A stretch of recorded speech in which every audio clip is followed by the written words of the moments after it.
Muchísimas gracias, un gusto estar de nuevo con ustedes. En efecto, este primer día de SIP Connect ha sido sobre reflexionar, porque hoy hay mucho que reflexionar y hay todavía más que hacer en torno a las nuevas tecnologías y la oportunidad que eso representa para nosotros, sí como periodistas, sí como representantes o emprendedores de medios de comunicación, pero también y sobre todo como sociedad, que me parece que ese es el gran punto. Desde ahora, sientan que pueden enviar sus preguntas, vamos a darles lectura. La dinámica que vamos a seguir en esta conversación, en esta charla con Ernesto Martelli, va a ser semejante a la que seguimos con Antonio Lorenzo, en términos de ir explorando distintas facetas de la Web3 que nos terminen resultando atractivas, que terminen llamando a la exploración intelectual sobre qué podemos hacer a ese respecto. Hay algunos esfuerzos ya que se han realizado en Latinoamérica desde los medios de comunicación, aún acotados, aún limitados en su alcance, pero sin duda tenemos que decir que es un buen indicio el hecho de que ya estemos en una etapa de exploración, el hecho de que ya estemos poniendo manos a la obra para poder aprovechar de nueva cuenta la tecnología, me parece esta vez con una lección muy bien aprendida, que la tecnología se convierta en una vía para que los medios se acerquen a la audiencia y no para que se separen, que es posiblemente uno de los errores que cometimos durante el apogeo de la web 1 y sobre todo de la web 2. Ernesto, pues como siempre, gusto saludarte, te saludo cada semana en The Coffee Americano, también nos saludamos muy seguido en WhatsApp y demás, pero ahora en esta vía vamos por el comienzo, para la gente que no necesariamente tenga el contexto o no lo tenga tan claro. Para ti, ¿qué es la Web3? ¿Cómo definirías la Web3? Sobre todo en las posibilidades, ya en las aplicaciones para medios de comunicación, periodistas y creadores de contenido en general. Hola Mauricio, un saludo a todos los que están asistiendo hoy y un agradecimiento a la CIP por invitarnos. Realmente creo que fue, como decía Ricardo al comienzo, una muy buena jornada y se han picado varios temas y varios desafíos. Creo, Mauricio, si uno viene siguiendo la conversación de hoy y un poco los desafíos que planteaba la convocatoria de la CIP, creo que la Web3 es una suerte de paraguas que atraviesa estos desafíos, diría yo, inminentes, porque si bien parecen futurología o parecen cuestiones que hacen a desafíos que están muy lejos, ¿no? Nos enfrentamos a ellos seguramente con una mezcla de escepticismo sobre si van a suceder, con desconfianza o cierta idea de lejanía respecto de cuán inminentes sean, distancia temporal quizá, incluso geográfica para nosotros en Latinoamérica, y también con una cuota del fenómeno del FOMO, ¿no? de esa idea de estar perdiéndose algo, de quedar afuera, y creo que la Web3 de alguna manera resume eso. Si uno mira las conversaciones de hoy atravesadas por la importancia que puede tener la blockchain para los sistemas informativos en general o para la circulación de la información, especialmente con ejemplos digo, como las criptomonedas o los NFTs que están montados sobre esa tecnología de blockchain,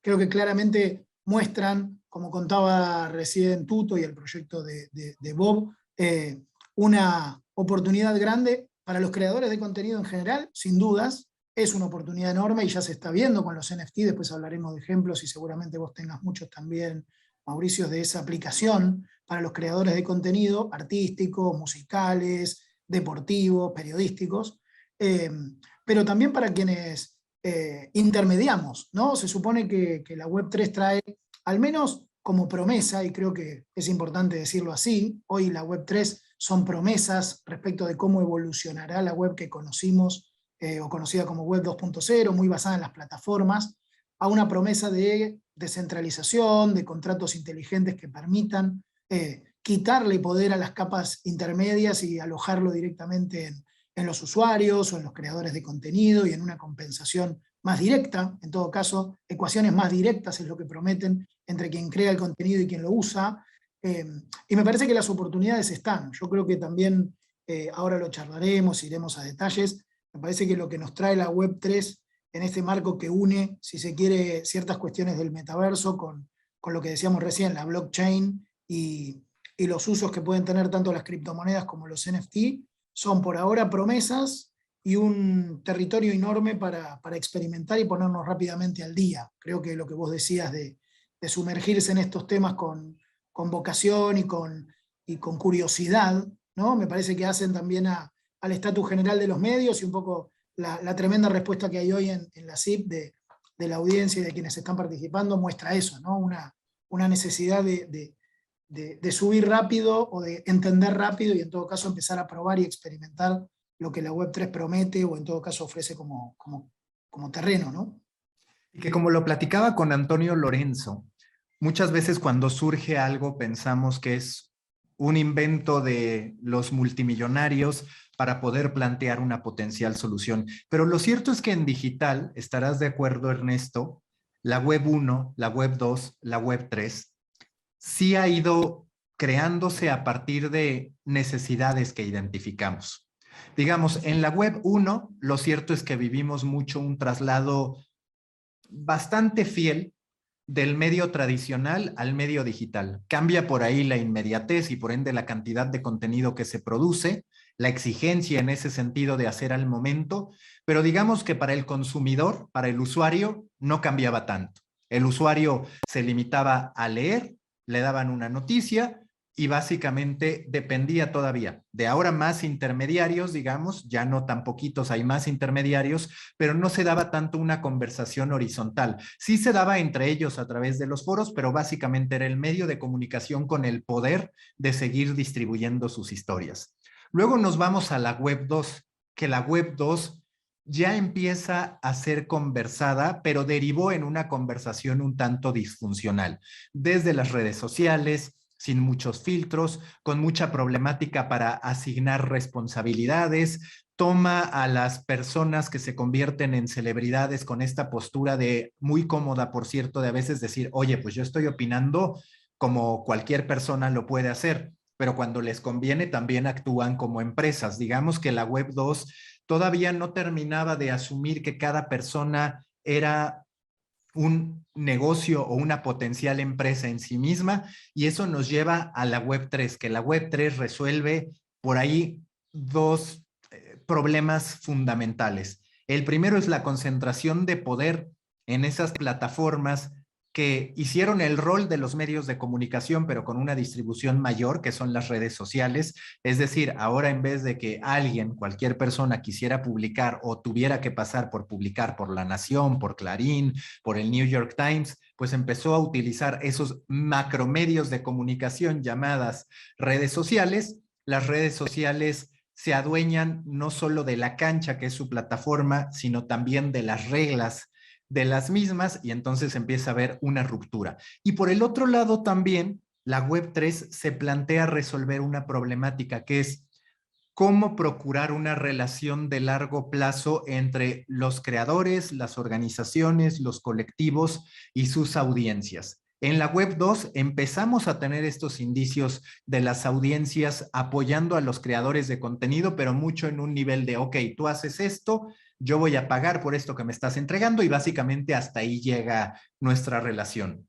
La web 3 va un poco más allá. La web 3 te permite crear organizaciones, ya sea a través de social tokens o bien de organizaciones autónomas descentralizadas llamadas DAOs, que permiten que la persona que cree en alguien o en un proyecto pueda invertir, hacerse socio del mismo y entonces atender. Entonces, Ernesto, coincides en que la web 3 es en muchos sentidos respuestas a problemas que tenemos, que por supuesto eso no exime de que vamos a descubrir nuevos problemas con esta solución que se plantea.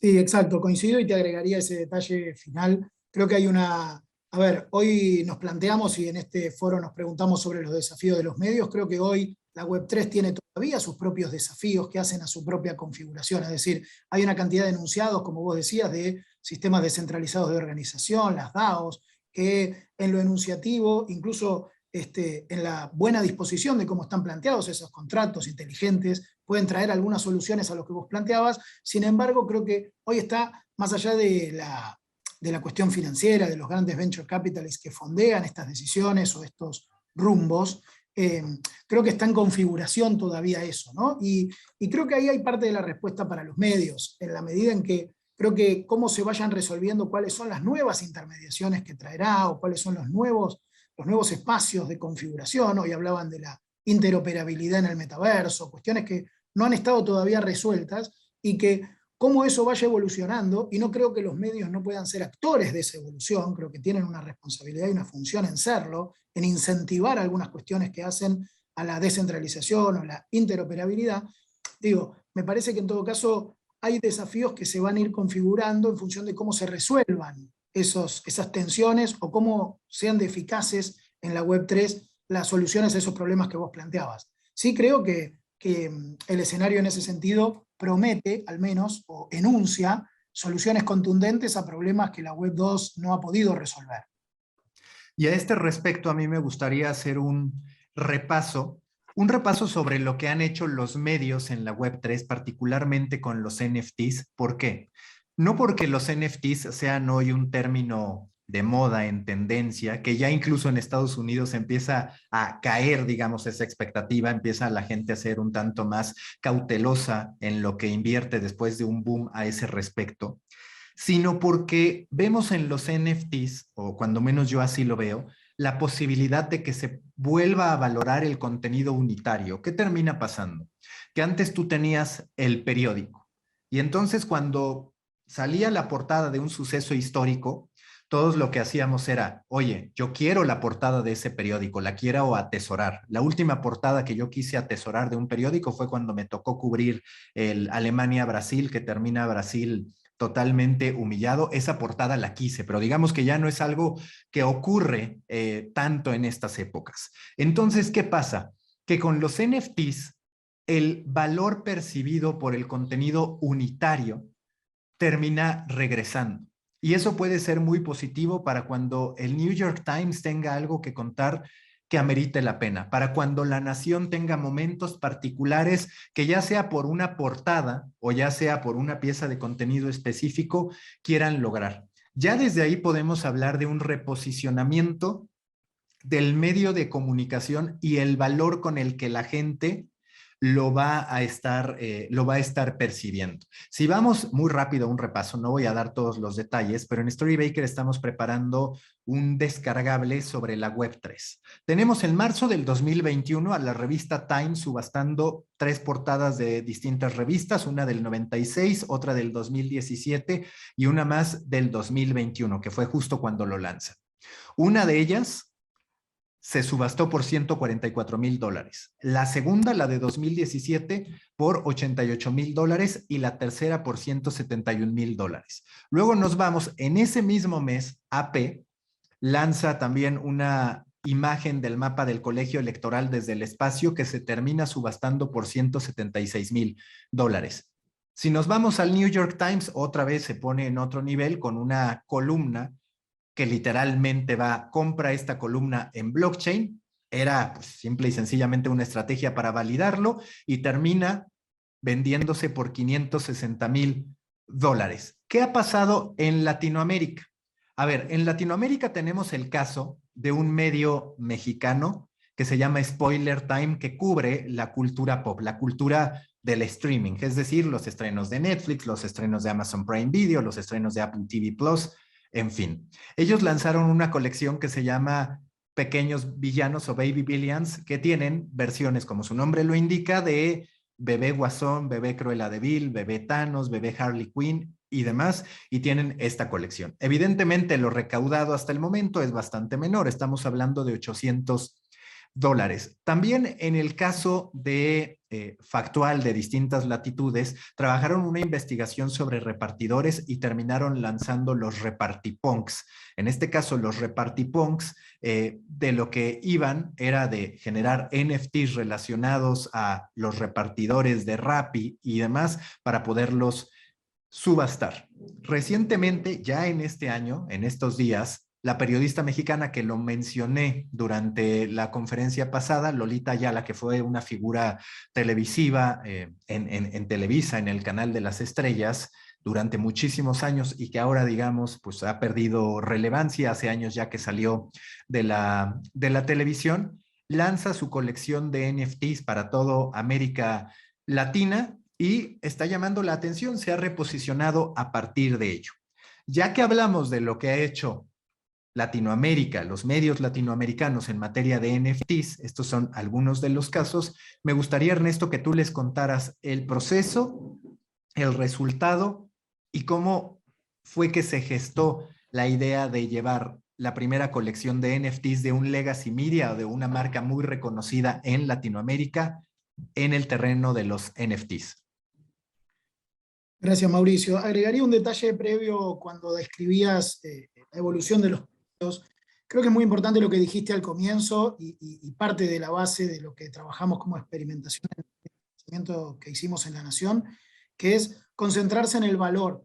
Yo creo que lo que tenemos claro la evolución de los precios de los NFT. Me parece que como generadores de contenidos debemos enfocarnos también en cuál es el valor. Y hoy se nos escapa un poco entender si efectivamente tienen tanto valor como sus cotizaciones o no, pero en la medida en que las promesas del metaverso o la Web3 se vayan volviendo realidad, un avatar o una figura o un icono o algo que pueda servir dentro de ese metaverso sea útil, puede empezar a ganar valor y va independiente del precio a nivel cotizaciones millonarias. Creo que el valor que cada usuario le pueda dar a eso será importante. Y por eso, como contexto lo pongo, porque en el lanzamiento que hicimos en La Nación tuvimos primero la misión y el objetivo de experimentar, de entrar a una plataforma, en este caso ajena a nosotros, ajena en varios sentidos, como puede ser para la mayoría de los medios, en la medida en que no habíamos lanzado, no habíamos experimentado con la producción y distribución de estas piezas, además de su comercialización.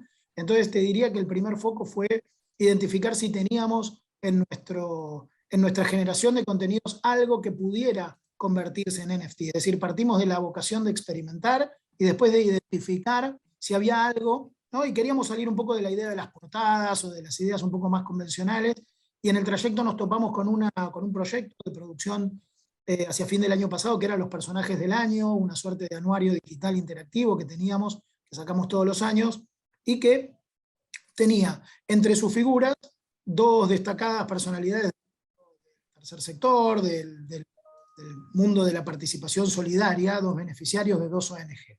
Entonces la idea original fue, o la idea primaria fue, seleccionar una cantidad de piezas de las que habíamos producido para ese anuario, que eran animaciones digitales, con ilustradores y con animadores, que convertían imágenes y fotos en piezas animadas utilizadas para ese anuario digital, y contactarnos con estas dos organizaciones para convertirlo en lo que sería para nosotros la primera producción de NFT, pero también comercializarlo a través de una subasta solidaria. ¿Sí? Nosotros a través de la Fundación La Nación tenemos mucho trabajo activo en este tipo de cosas y mucha relación con ONGs. A través de ellos establecimos un vínculo para poder hacer esto operativo. Con lo cual, la experiencia, como te decía, fue primero identificar qué podía ser un NFT dentro de nuestra generación de contenidos. Identificamos piezas digitales que cumplían con estas características, eran, como te digo, animaciones, ilustraciones animadas más técnicamente.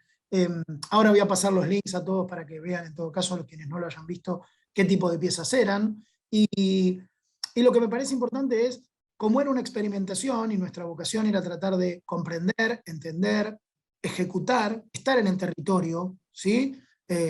Para que se den una idea, como han repasado durante el día, las operaciones se hacen en criptomoneda, en nuestro caso era en Ethereum, buscamos un partner para la generación de los tokens y luego para la ejecución de la subasta, que en este caso era Enigma, una organización que se dedica básicamente a trabajar con artistas musicales y producción de contenidos musicales y artísticos, así que nos pareció que era afín a lo que teníamos, y creo que un poco como corolario, como conclusión, más allá de que la subasta fue muy exitosa y en las 24 horas que tenía abierta la subasta, 6 de las 7 piezas que pusimos en subasta se lograron subastar, y más allá de que el dinero va hacia las organizaciones, creo que me parece clave lo que decías vos al principio, abrazar la vocación de experimentar y tener claro qué es lo que va uno a probar ahí, ¿no? Nosotros sabíamos que no íbamos en busca de cotizaciones millonarias, porque no las hay en Argentina, no había cultura todavía de comercialización a escala, como puede haberla en Estados Unidos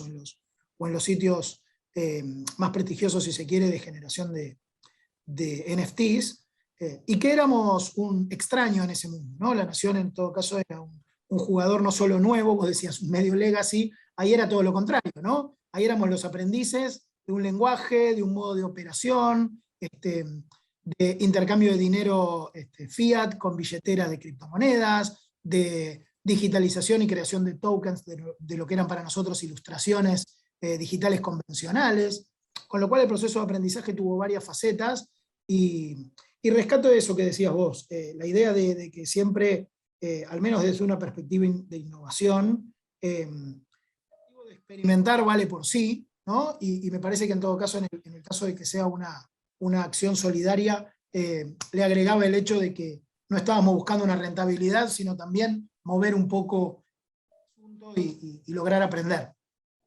Sí, que ese punto a mí me resulta clave, que comprendamos los medios de comunicación, que no toda nueva iniciativa va a tener la certeza suficiente como para resolvernos los problemas del negocio presente, porque continuamente los medios de comunicación entran a este huevo gallina en el que dicen, yo le quiero apostar al futuro, pero lo cierto es que veo que esta iniciativa no me va a resolver el hueco que tengo, el boquete que tengo en el presente. Es natural que no sea así. La experimentación también es igual a la incertidumbre en torno al resultado. Y hoy hay que encontrar las vías para poder experimentar. Aquí que, por ejemplo, Víctor pregunta experiencia de algún medio poniendo sus portadas como NFTs. No solo sus portadas, ya Ricardo Trotti les compartió algunos. Está el caso de La Nación de Ernesto Martelli. El medio al que yo me refería era Spoiler Time, que tiene también su colección.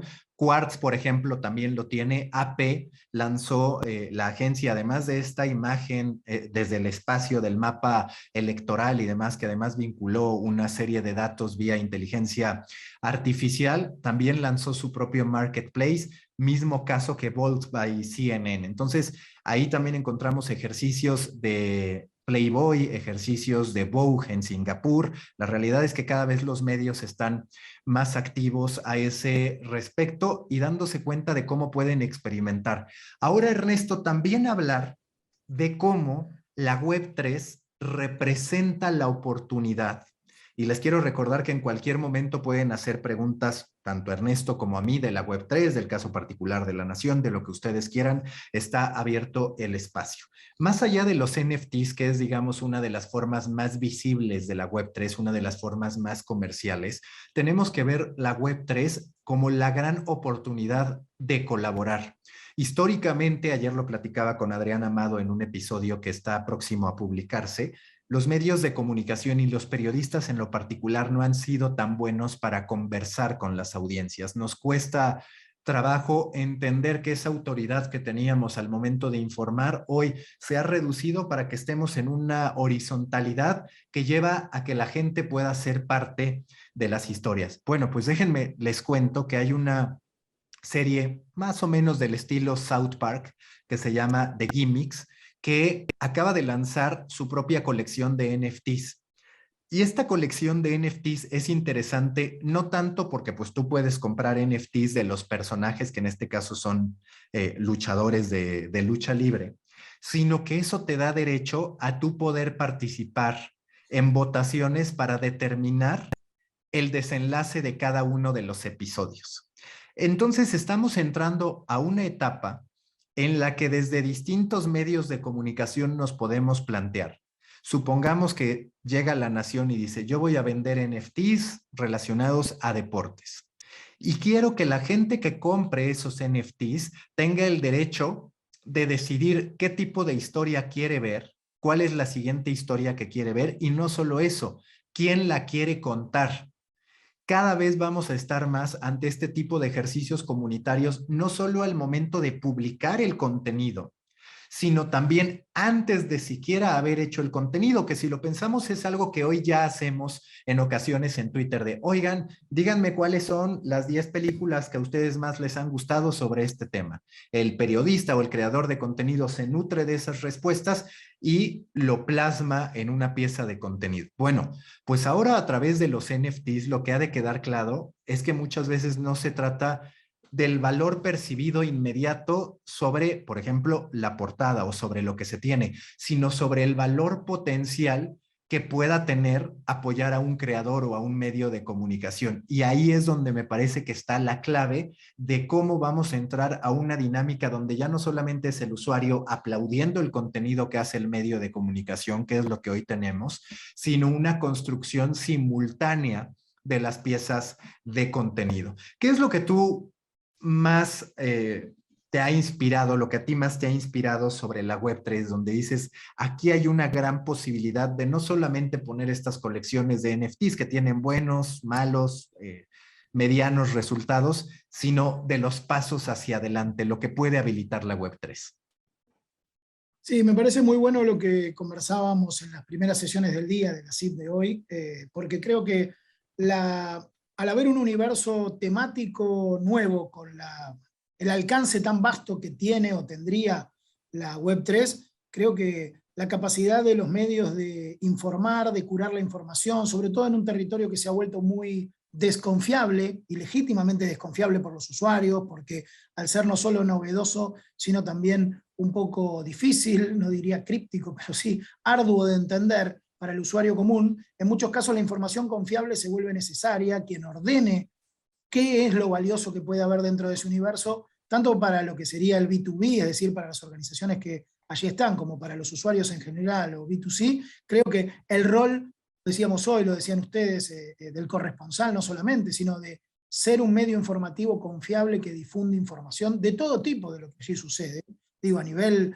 organizaciones, a nivel fenómeno tecnológico, pero también a nivel práctico, concretamente, las tiendas que se abren, los productos que se venden, los NFT que se ponen a disposición del público en distintas modalidades. Entonces yo creo que el rol de los medios en ese punto tradicional, el más convencional de los roles, se revaloriza. Creo que vos dijiste dos cosas con las que coincido. Lo primero, que en todo caso los NFT, pero también la trazabilidad de la tecnología blockchain para la información, nos muestra un camino nuevo respecto de lo que puede ser único. En la medida que uno pueda demostrar que agrega valor, creo que eso se puede cotizar más dentro de un entorno como la Web3, o al menos eso es parte de las promesas que hay. Y lo tercero, me concentraría en esto último que decías de la conversación o de la participación o del intercambio con usuarios, dando un paso más, que creo que es uno de los que los medios más debemos, entre comillas, colectivamente, que es la gestión y la creación de comunidades. Creo que lo hemos dicho muchas veces, los influencers indudablemente lo saben hacer, afinidades temáticas, construcción de valor sobre nichos o segmentos específicos y creación de comunidades alrededor de ellos. Creo que incluso en nichos o segmentos grandes, el estímulo, la creación y la gestión de comunidades es un punto sobre el que los medios tenemos muchas oportunidades, al menos creo yo que no las hemos explotado lo suficiente. Y que yo platicaba a ese respecto con María Jesús Espinosa de Los Monteros, que de hecho va a estar en los próximos días de Zip Connect, directora de Prisa Audio, y ella decía, es que tenemos que entender, quienes estamos en los medios de comunicación, que ya no debemos vivir obsesionados con la economía de la atención, que era, ¿cómo hago que me volteen a ver haciendo lo que sea, incluso creando contenido de baja calidad, sino que estamos ahora sí en la economía de la confianza? Yo voy a poner no solo mi dinero, sino también mi moneda más valiosa, que es mi tiempo, en aquellos en quienes confío. Y es en ese punto en el que, en efecto, tanto en esta Web 2, que todavía es la que prima, como la Web 3, que es la que estamos construyendo, donde los medios de comunicación han perdido frente a los influencers, han perdido frente a los creadores de contenido, y lo he hablado en distintos espacios. Los medios de comunicación, muchos, decidieron competir en la carrera del alcance, esa carrera del alcance que involucra publicar cientos de notas al día, que involucra estar priorizando lo que quieren los algoritmos antes que lo que quiere el lector, que rara vez está alineado, y eso llevó a que creadores de contenido con un compromiso constante, con una publicación periódica, con un estilo muy bien definido, establecieran relaciones de confianza, establecieran relaciones mucho más humanas. Incluso ahora desde distintos fondos de inversión se plantea que no siempre se quiere invertir en una empresa, sino que se plantea, oye, yo quiero invertir en un creador de contenido. Bueno, la Web3 en realidad habilita esa inversión, tanto a un creador individual como a un colectivo de talentos. Esto no quiere decir que el medio de comunicación no pueda existir. Más bien, lo que sí me parece es que representa que ahora todas las marcas van a tener o deberán estar acompañadas de marcas personales que también tengan su rol, que tengan su audiencia y que puedan operar en torno a un mismo propósito. A partir de eso se puede construir. Ya podemos y es parte de lo que estamos preparando, ya podemos hablar de los criptomedios o de medios fundamentados en la Web3 que son mucho más colaborativos. Por ejemplo, podemos encontrar Dirt, que básicamente es un newsletter en Substack, pero que también tiene muchos aterrizajes dentro de la Web3. Podemos encontrar Not Boring, que se construye también de esa manera. Y aquí hay un jugador clave, porque muchos de nosotros seguro que conocemos Medium, y muchos conocemos Substack. Pero a ver si alguno conoce Mirror. ¿Alguno de ustedes ha utilizado Mirror o como mínimo sabe de qué va Mirror? Se los pregunto, lo pueden poner en los comentarios. Si no lo conocen, pues bueno, se los digo. Mirror es, podríamos decir, la plataforma de publishing de nueva generación. ¿Por qué? Porque a ti te permite crear contenidos o llamar a proyectos basados en la Web3 que a partir de eso, pues puedan levantar recursos, puedan mintearse para convertirse en NFTs. Y un elemento clave, Ernesto, que yo he hablado mucho de eso. De hecho, uno de mis envíos recientes iba de ello, ¿no? De decir, a ver, estamos habituados a que los medios de comunicación buscan a especialistas de distintas facetas, de distintas especialidades, y les dicen, oye, te quiero hacer una entrevista, y lo que pasaba hace años era que la persona decía, claro, si quiero que me entrevistes, es un honor, tal. Bueno, lo cierto es que ahora las personas, los individuos, son creadores de contenido que pueden tener su propia comunidad. A algunos les termina yendo muy bien y la creación de contenido puede ser hasta más grande que su ingreso por la profesión que desempeñan. Ya no necesariamente van a aceptar ir gratis a los medios. Lo que plantea Medium, que es conocido como Splits, es que digamos, si yo escribo un artículo que tuvo como punto de partida una conversación contigo, yo podría darte de inicio un 10% de ese artículo. Del 100% que representa mi artículo, yo te doy un 10% porque me inspiraste. A quien me hizo mi ilustración, tal vez yo no le pago en efectivo, yo no le pago al momento, pero sí le doy un 5% de esa pieza de contenido por haberla hecho. Entonces, desde Medium se plantea este espíritu colaborativo sin precedentes, donde puede ser que tú no hagas nada directamente por la pieza de contenido, pero que yo reconozca que tú me estás inspirando. Y creo, Ernesto, que ahí también hay un gran poder en términos de cómo nos aproximamos a las historias. Sí, creo que lo que decís es muy importante por el tema lo nombraban antes con mucho detalle en el proyecto de KnowNow, que vino en la charla previa a nosotros.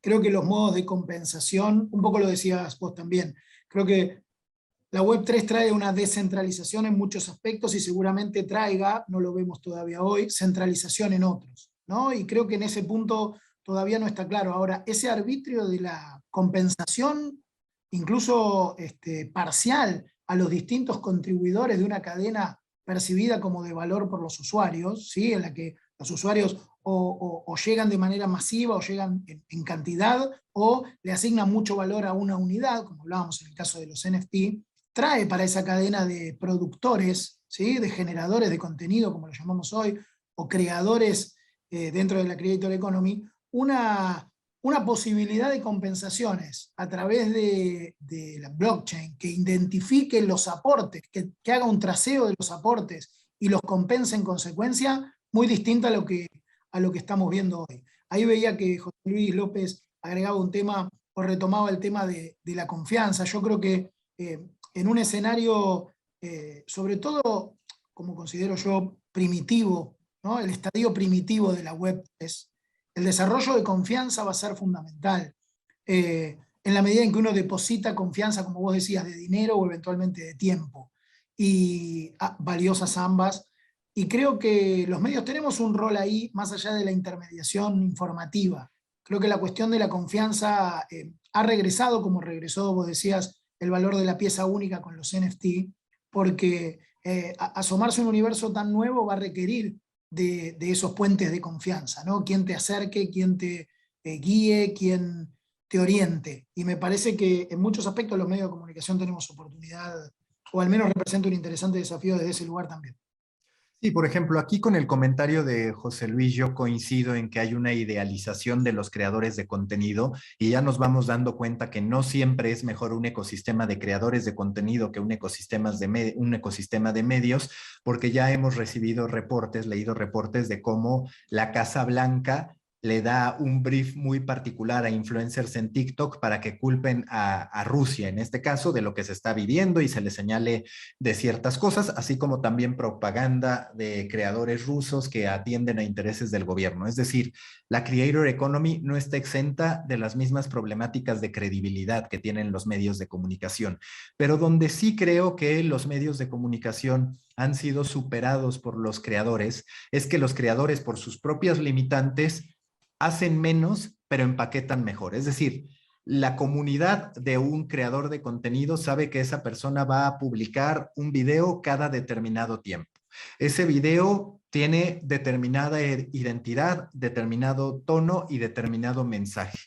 La realidad es que los medios maquilamos, nos concentramos más en la cantidad que en la calidad y queda la sensación que para poder triunfar en la Web3 no va a haber tantos elementos de cantidad como elementos de calidad que sean reconocidos por la comunidad. En ese sentido, diría que está más cercana la aproximación desde creadores de contenido que desde los medios de comunicación, sin que esto represente que los creadores de contenido no tengan sus propios sesgos y muchísimas problemáticas que tengamos que resolver. A mí también algo que me gusta mucho, Ernesto, para continuar con esta conversación, es cómo la Web3 abona algo que ya está ocurriendo, que es cómo una historia mínima puede ir creciendo hasta convertirse en un aterrizaje extraordinario. Y ahí está, por ejemplo, el caso de un juego que se llama Loot. Loot literalmente es como un juego de tarjetas de Yu-Gi-Oh, de Magic, de Pokémon, de lo que tú quieras, como las que comprabas las que compras en cualquier lugar. Pero resulta que aquí lo que tú comprabas era un NFT con bolsas que traían una serie de atributos. Pero esos atributos no eran ni siquiera imágenes, eran simplemente códigos de texto. Entonces tú abrías esa bolsita y te decía, ganaste 10 escudos, 5 armaduras de oro, tal, tal, tal. Y le gustó tanto a la gente que la gente empezó a comprar esas bolsas y después se puso ella misma, esas mismas personas, a diseñar los personajes de ese mundo que ahora ya anuncia que llevará a que esas personas que tienen sus NFTs puedan jugar con esos personajes que sacaron en sus NFTs en el metaverso. Ahí te das cuenta de cómo una historia mínima viable puede crecer. Y lo mismo puede pasar con los medios de comunicación. En esta dinámica colaborativa, digamos que de manera natural vamos a vivir, si lo queremos ver así, en una dinámica de fondeadora o de Kickstarter, donde un medio o un creador propone un tema, la comunidad lo abraza y lo hace posible. Sí, agregaría, me parece muy bueno el ejemplo en este aspecto. Creo que la cuestión si se quiere, el desafío, mejor dicho, de considerar las historias acabadas o considerar las historias completas una vez que se emiten, tiene en el aspecto de la comunidad un desafío enorme y probablemente en la Web3 una oportunidad también enorme de evolucionar, al menos en la perspectiva tradicional de los medios. Y volviendo a lo de Web3, que me parece que vos lo mencionabas, yo creo que si bien la industria de los videojuegos probablemente aventaje en algunos aspectos relacionados con la economía digital, con el intercambio de tokens y que funcione ahí, algo que los medios no hemos experimentado del todo en esta etapa de Web 2, y seguramente también lo aventaje en términos de narrativa, ¿no? Como puede ser los desarrollos de grandes relatos y de cuestiones transmedia mucho más elaboradas que pueden tener los videojuegos. Creo que la cuestión de la narración, del storytelling, la cuestión de los contenidos colaborativos que vos mencionabas, van a tener un espacio mucho mayor, ¿no? Un espacio de experimentación mucho mayor, y que quienes sepamos hacerlo, o los periodistas que logren, los medios y los creadores de contenido que logren hacerlo de manera única y aportando valor, claramente va a haber una oportunidad económica de monetización distinta a la que conocemos, ¿no? Sí, y que además, digamos, estos NFTs como productos mínimos viables terminan construyendo un mundo de oportunidades, que es lo que menciona Rodrigo Aranda con los Bored Apes, que se han convertido en todo un fenómeno. Empiezan como un tema de, oye, compra NFTs de una colección de simios, termina convirtiéndose en algo que genera extraordinarios recursos, que ya también marcas como Adidas han buscado para desarrollar sus propias colecciones exclusivas. Se trata en pocas palabras de la pertenencia. Y si lo pensamos, ese concepto, pertenencia, es algo que los medios de comunicación perdimos durante muchísimo tiempo. En algún momento todos nos parecimos, todos entramos en un empate técnico, movidos por los algoritmos, por la búsqueda de alcance, y no hubo tanto una construcción comunitaria, que es lo que al final un creador de contenido siempre ha necesitado. Es decir, un cantante, un intérprete, pues necesita de su comunidad para poder crecer, de gente que ame lo que hace para poder crecer. Un pintor necesita de mucha gente que quiera su cuadro para entonces cotizar sus cuadros. Los medios de comunicación de pronto nos concentramos tanto en la maquila que no tuvimos a mucha gente apreciando nuestros cuadros, sino pensando que nuestras piezas informativas, nuestro equivalente a cuadros, pues en realidad era fácilmente replicables. Y creo que ahí está la clave de lo que debemos entender de la Web3. Es decir, la Web3 sí es un nuevo lenguaje, la Web3 sí incorpora algunos conceptos que debemos dominar, como los contratos inteligentes, como blockchain, como los NFTs, como las criptomonedas, como las carteras digitales y demás. Pero lo más importante, me parece, son los fundamentos. Eso que no pasa por la Web3, sino por el concepto que aceptan de sí mismos los medios de comunicación. Ernesto, estamos ya, digamos, en el minuto 45, 47 de nuestra conversación. Vamos a ir acercándonos a la recta final. Para ti, ¿cuáles son las oportunidades que esto habilita? Primero para los grandes medios, digamos, para los legacy media, y por el otro lado, ¿cómo aproximarse a ello, entendiendo que se trata en muchos casos de organizaciones pues que tienen una serie de procesos, que tienen sus propias problemáticas instaladas? ¿Qué proceso, por ejemplo, tú desde La Nación seguiste, entendiendo que tú eres el director de innovación, para poder decir si vale la pena que nos concentremos, aunque sea un poco en esto, y que sigamos explorando para que otra vez los medios no lleguemos tarde a la tendencia?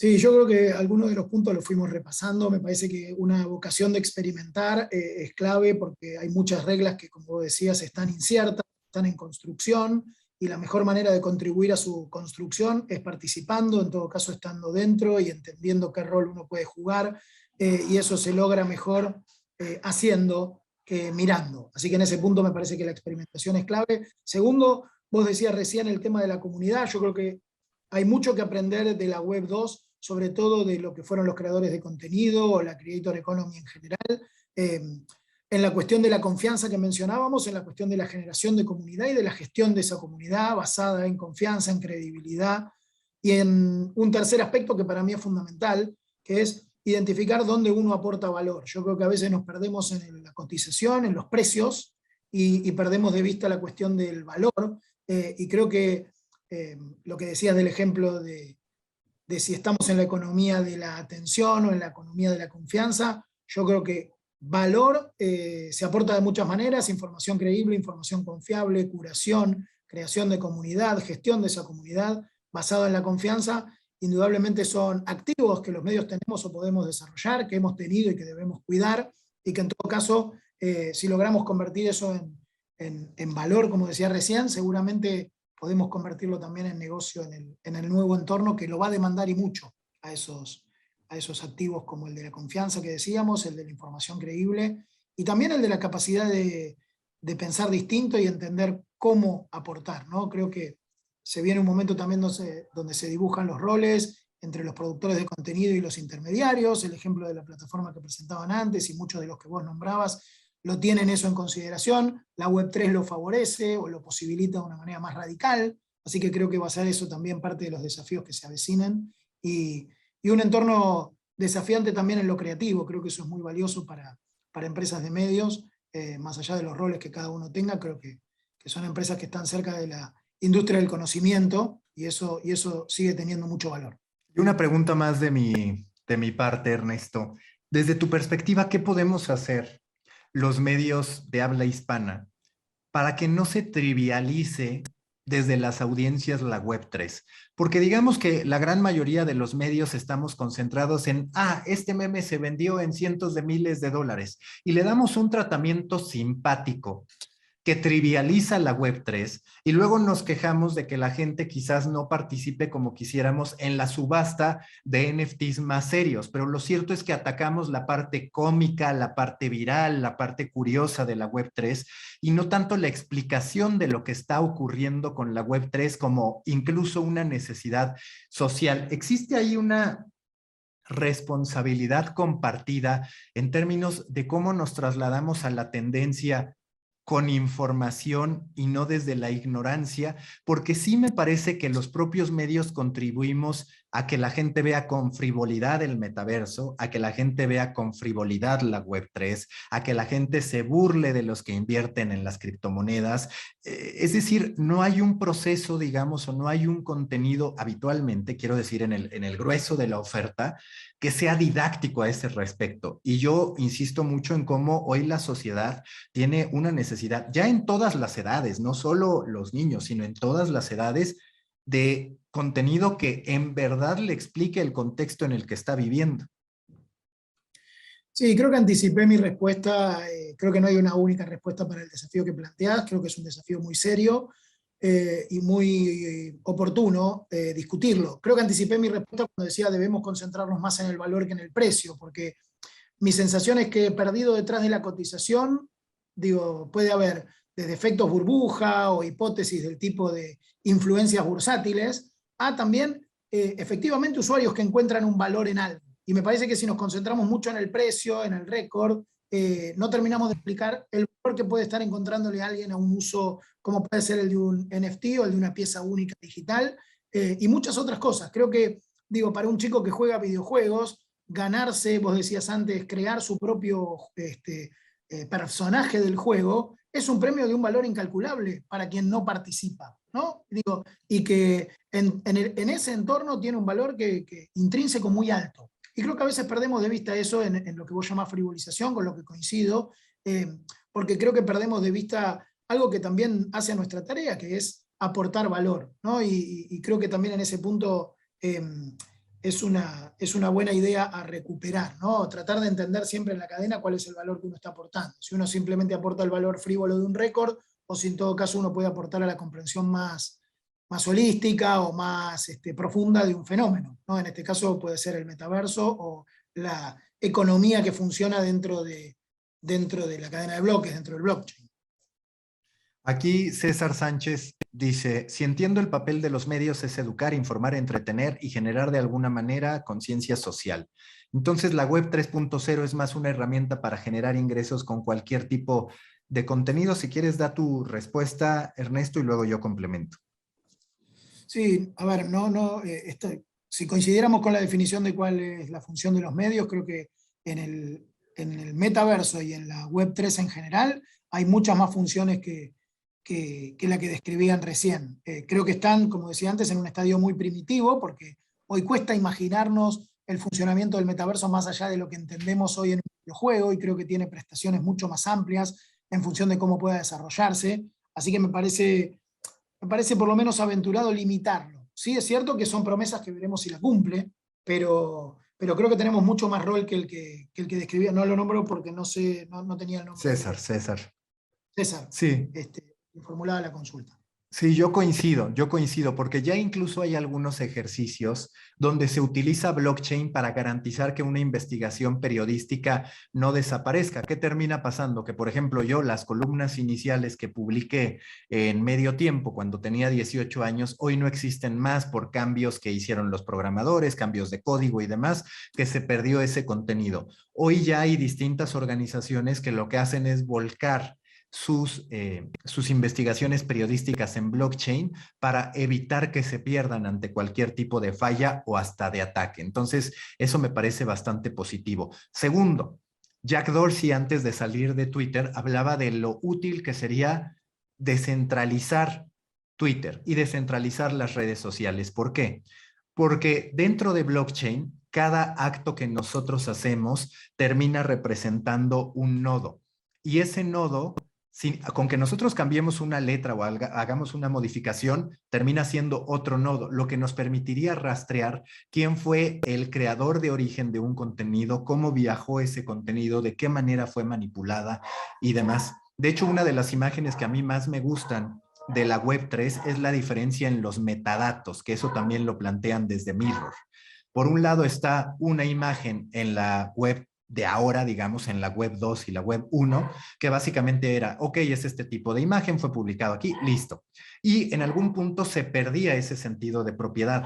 La idea de blockchain es que para efectos de seguimiento siempre haya una constancia sobre quién es la persona que creó algo. De ese modo se evitarían o se reducirían de manera significativa los robos, el de pronto ver a gente en LinkedIn recirculando un meme que explica qué es marketing, que eso es algo que ocurre. Son temas que van mucho más allá de la monetización e insisto, no hay que demonizar la monetización. Me parece que lo que nos ofrece la Web3 es una monetización con un propósito mucho más claro, que es quizás lo que en algún momento nos descarrilamos los medios de comunicación.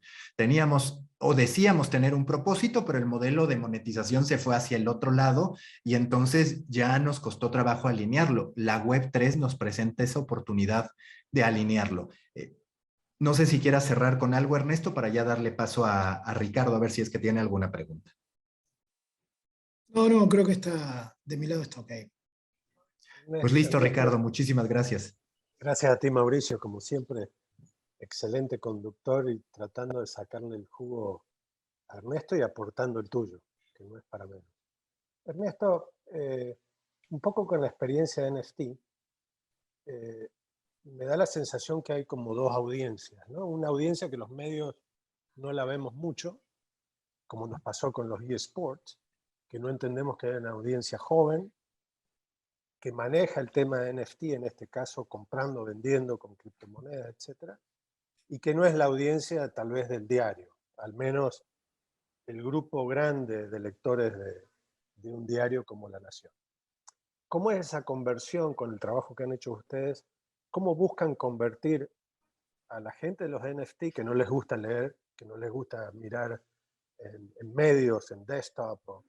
¿Cómo hacen para atraer a esa gente para que se convierta en nuevos usuarios de La Nación y no del NFT? Esa es la primera pregunta. Y ya para cerrar, me gustaría ya salir un poco de este tema y tener un poco tu visión de lo que implica manejar. A ver, en SIP Connect y en muchas conferencias venimos poniendo énfasis, en la necesidad de crear departamentos de innovación en un medio, de experimentación, de lo que Mauricio habla de la confianza versus la atención, y vos también. Que nos cuentes un poco en tu experiencia personal, cómo es el trabajo de un departamento como el tuyo con todas las demás áreas, desde la dirección, con los periodistas, con publicidad, con marketing, con comercial, con audiencias, etcétera, porque entendemos que es seguramente tal vez ahora un departamento que abarca y es medio como una esfera que trata de cubrir a todos los demás. Bien, gracias. Muy buena. A ver, sobre la primera pregunta, Ricardo, creo que no lo hemos logrado en nuestro primer experimento. Conciliar esas dos, si se quiere, dimensiones de consumidores o dimensiones de audiencia, ¿no? La que puede estar más familiarizada con los NFT, con las subastas, con las nuevas tecnologías, con el valor que ellas tienen, con el producto en sí, digital, y los lectores, en nuestro caso los suscriptores, que son cerca de 400.000, que es nuestra base más fiel, si se quiere, y un pilar del modelo de negocio. Ahora, creo que es parte del desafío, ¿no? Entender cómo nos vamos a mover. Por eso, y conecto con la segunda parte de la pregunta, con la segunda pregunta, ¿no? Porque creo que esa vocación de experimentación, en principio está aislada, en el caso de los NFT, de o al menos no tiene la ambición de conciliar o de lograr esa unión, ¿no? Es un experimento en todo caso que estaba muy enfocado eventualmente, y de hecho el partner que elegimos tenía más que ver con eso, con quienes efectivamente ya están en el mundo de NFT o están familiarizados con ese lenguaje, con esas operaciones. Digo, de movida, para poder participar de la subasta uno tiene que tener una cuenta, una billetera, una actividad en criptomoneda, ¿no? En este caso era en Ethereum, que era la moneda que usábamos para la subasta. Bueno, eso ya limita mucho la acción, en el mercado argentino al menos a fin de año, que fue cuando sucedió, está avanzando obviamente rápidamente, como en todos lados, y la limita mucho más aún respecto de nuestra lectoría, ¿sí? Son universos que se tocan muy poco. Obviamente, digo, nuestra medida de éxito no tenía tanto que ver con la recaudación, sino con el hecho de hacerlo, como decía antes, de aprender y de poner un pie en ese territorio. Y eso se conecta, como te decía, con la segunda pregunta, que también es muy valiosa. Voy a hablar desde mi experiencia, o en todo caso de la experiencia de la Nación. Hemos tenido, si bien una vocación muy importante por la innovación desde hace muchos años, no solo por la transformación digital, la Nación fue pionero en abrazar, si se quiere, Internet, por eso también nos parecía importante tener un ojo a nivel Latinoamérica, primero en nuevas tecnologías, tanto a nivel de narrativas como pudieron ser los podcasts, como en este caso de las piezas digitales que conocemos como NFT. Pero sí te diría que en ese vaivén, o en esa ida y vuelta de si conviene que sea un área central, si conviene que la innovación o la transformación digital esté descentralizada a lo largo de todas las unidades que vos mencionabas, o si tiene algún factor de liderar esa iniciativa, me parece que hoy estamos más en un estadio, si se quiere, de comprensión de la necesidad de que el cambio sea cultural, ya hace unos años, más que de un área que lo protagonice. Creo que así se viene dando en la redacción en los últimos años, en el área de contenido, llamémosle así, que es el área donde yo estoy. Y como segundo término, más allá de esa vocación y de esos distintos modos de encarar la innovación que ha tenido la empresa en estos últimos, diría yo, 20 años, rescataría el hecho de la idea del intraprener, que a mí me parece siempre muy valiosa respecto de muchos aspectos de transformación interna, ¿no? Tiene que ver con aptitudes, tiene que ver con vocación, en todo caso, pero la idea de abrazar desafíos dentro de la organización y ponerlos en marcha con una mirada más de emprendedor, ¿no? De llevar adelante proyectos que por ahí no son los convencionales, o tratar de iluminar zonas, no necesariamente del negocio, pero en nuestro caso de las narrativas, o de los contenidos, o del proceso productivo, ¿no? Con una mirada diferente, y como digo, de cierta lógica intraprener o de emprendedorismo dentro de la propia organización, ¿no? Más allá de los roles, digo, de cómo se llame el cargo y el área, ¿sí? Una última pregunta, si me permites, en consideración de que también en la CIP estamos trabajando con NFT, vamos a hacer un anuncio en esta reunión también. El tema de los NFT, y obviamente lo has descrito bien, que ustedes tenían a dos instituciones a los que los beneficios económicos, sí, parte de la responsabilidad social del diario era esa, cosa que entiendo yo que al público de NFT le gusta mucho el tema del altruismo, no solamente comprar para ganar, sino también comprar para que otros ganen, en cierto sentido, ¿no? ¿Cómo viste vos la reacción del público, en este caso de los suscriptores de ustedes, sobre esa nueva cosa de NFT, la apuesta a futuro, el público mismo de NFT y los propios periodistas? Es decir, esos tres públicos, ¿cómo han mirado este experimento que has hecho? Estás en mute. Sí, perdón. No, me parece, a ver, creo que está bueno lo que repasás, porque al menos desde la perspectiva de la Nación y de esta expectativa, si se quiere, por un lado solidaria, ¿no? Nosotros teníamos una pequeña, pero una modesta lista de las cosas, los riesgos a los que asumíamos, ¿no? Con este experimento. Uno de los riesgos podía ser el PR negativo, porque hay mucha gente también que por desconocimiento o por hating o por lo que fuera, tiene una manifestación en contra. Queríamos mitigarlos o minimizarlos. Era parte del factor del experimento también entender qué significaba que la Nación, coincidiendo con su aniversario 152, porque esto coincidió con los primeros días de enero, lanzara algo que puede parecer novedoso, disruptivo, incluso desconocido. Entonces, en ese punto nosotros tratábamos de de compensarlo. Y creo que también era parte de la perspectiva, ¿no? Porque creo que nos asumíamos que había riesgos, y uno de ellos era el desconocimiento, otro el que te digo del PR negativo, otro de que hubiera baja participación, ¿no? O que no se entendiera la acción.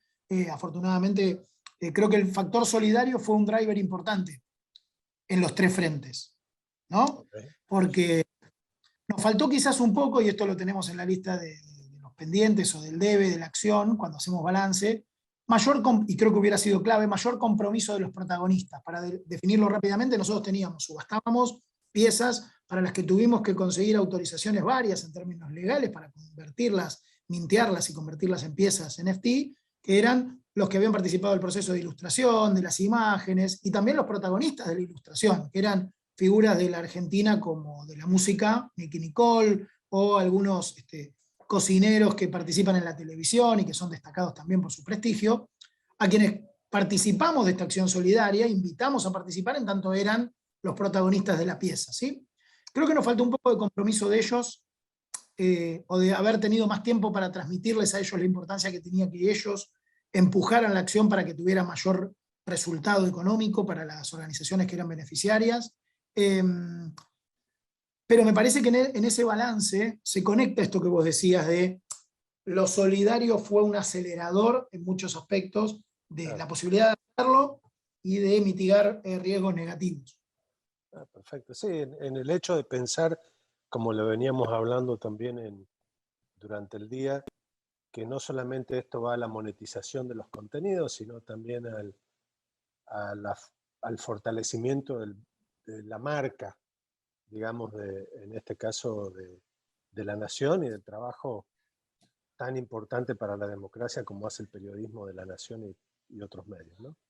Pero bueno, me quedo, yo diría, hemos cerrado con broche de oro contigo, Ernesto, y contigo, Mauricio, agradeciéndoles una vez más su participación. Creo que las charlas de hoy tienen que ver mucho con ciertos desafíos para los periodistas y quienes están aquí, también gerentes de medios de comunicación, porque nos plantean muchas preguntas y nos obligan a abrazar toda la nueva tecnología para poder sostener a los medios de comunicación, sin temores y con muchas ganas de experimentar. Mauricio, te dejo a ti, siendo el dueño de este espacio, para una reflexión de despedida breve. Y antes, si me permites, porque si hablas vos después todos cortan y nadie me escucha a mí, quiero recordarles que mañana vamos a tener un día muy, pero muy especial. Vamos a arrancar con la gente de Google, que nos vienen a hablar de muchas de las herramientas de medición de audiencia, de este tema que magistralmente Ernesto y Mauricio hablaron ahora. Vamos a tener 2 sesiones muy importantes de e-gaming, de eSports, que es un poco, yo diría, casi la nota pendiente en muchos de los medios de comunicación. Tendremos la suerte de estar con la gente del comercio de Perú para ver cómo hacen el tema de las suscripciones y cómo están levantando el sistema de monetizar audiencias. Y, por supuesto, vamos a terminar con una grata presencia de unos amigos que nos vienen a hablar de papas fritas. Ya vamos a ver de qué se trata esto de papas fritas para los medios de comunicación. Mauricio, te dejo el cierre y muchísimas gracias de nuevo, Ernesto y Mauricio, por participar. Muchísimas gracias. Para Storybaker es un gusto siempre colaborar con la Sociedad Interamericana de Prensa, tener amigos como tú, como Horacio, como todos los que acudieron a las conferencias, como Ernesto, como Antonio, que hacen una pausa en su trabajo para poder compartir sus reflexiones y puntos de vista. Aquí Carlos Banda pregunta las redes del señor Cabrera, supongo que soy yo, no estoy acostumbrado a que me digan así, pero soy yo. A ver, es @macafut, M-A-C-A-F-U-T en Twitter, en Instagram, en LinkedIn, pues como Mauricio Cabrera, y digamos, el punto donde suelo volcar más mis reflexiones sobre medios es en mi newsletter y en el podcast. El podcast es de Coffee, que lo encuentras en YouTube, en Spotify, en las distintas plataformas de audio, y mi newsletter, que puedes suscribirte en storybaker.co. Bueno, pues muchísimas gracias a todos. Ha sido un gusto y un honor poder cerrar con esta primera jornada de SIP Connect 2022 y seguimos aquí creando el ecosistema perfecto para que los medios no solo resurjan, sino que salgan fortalecidos de las nuevas tendencias. Creo que ya en anteriores oportunidades cometimos el error de pensar que la disrupción tecnológica no llegaría o que más valía no abrazarla porque iba a traer algo malo en términos de contenido. Siempre encontraremos el lado negativo, la Web3 seguro que terminará presentando nuevas oportunidades, nuevos problemas por resolver, pero hemos de ser parte de ello para no quedarnos atrás en la historia y seguir manifestando que los medios de comunicación tienen un papel fundamental en una sociedad que aspire a la democracia, a la libertad de expresión y sobre todo al crecimiento como seres humanos que vivimos en conjunto. Muchísimas gracias, Ricardo, muchísimas gracias a todos y hasta mañana con el programa de SIP Connect.